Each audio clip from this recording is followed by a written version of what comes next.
నామమునకు మహిమ కలుగును గాక. ప్రియులారా, నేను ఈరోజు మీతో ఒక వాక్యం పంచుకోవాలనుకుంటున్నాను. మీరు కూడా నేర్చుకోవాలని కోరుకుంటున్నాను. దేవుడిచ్చిన నాకు ప్రేరణ బట్టి మీతో వాక్యం పంచుకోవాలనుకుంటున్నాను. ప్రియులారా, వాక్యంకి వెళ్దాం. మత్తయి సువార్త 11వ అధ్యాయం 28వ వచనం.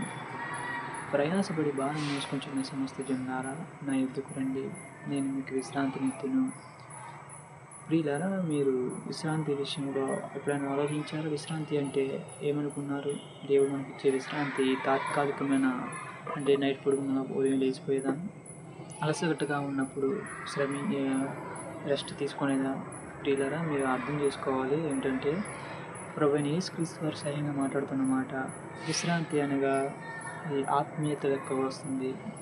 ఈ లోకంలో ఎన్నో పరిస్థితులు గుండా వెళ్తున్నప్పుడు మనం అలసి మనం విసుగుదలతో, ఎంతో వేదనతో మనం ఉంటాం.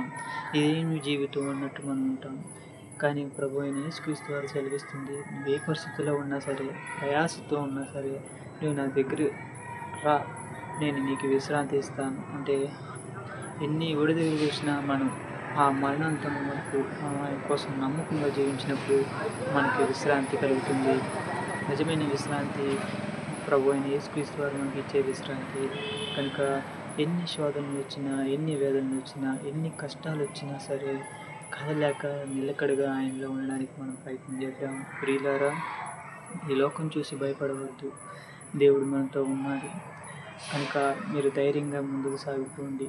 దేవుడు మనందరికీ ఎల్లప్పుడూ తోడై మనం నడిపించడానికి, ఎల్లప్పుడూ మనకి తోడై నడిపించడానికి ఎంతో సమర్థుడు, శక్తిమంతుడు, సమస్తము సాధ్యమైనకి. కనుక భయపడవద్దు. ఆయనలో నిలకడగా నిలిచి ఉండడానికి ప్రయత్నం చేయండి. ప్రార్థనాపూర్వకంగా ఎల్లప్పుడూ ఆయన్ని స్తుతించండి, గణపరచండి. దేవుడి మాటలు, కొద్ది మాటలు దీవించి ఆశ్రయించు. ఆయన కోసం మీకు ఆత్మీయ సంగతులు తెలియపరచును గాక. ఆమేన్.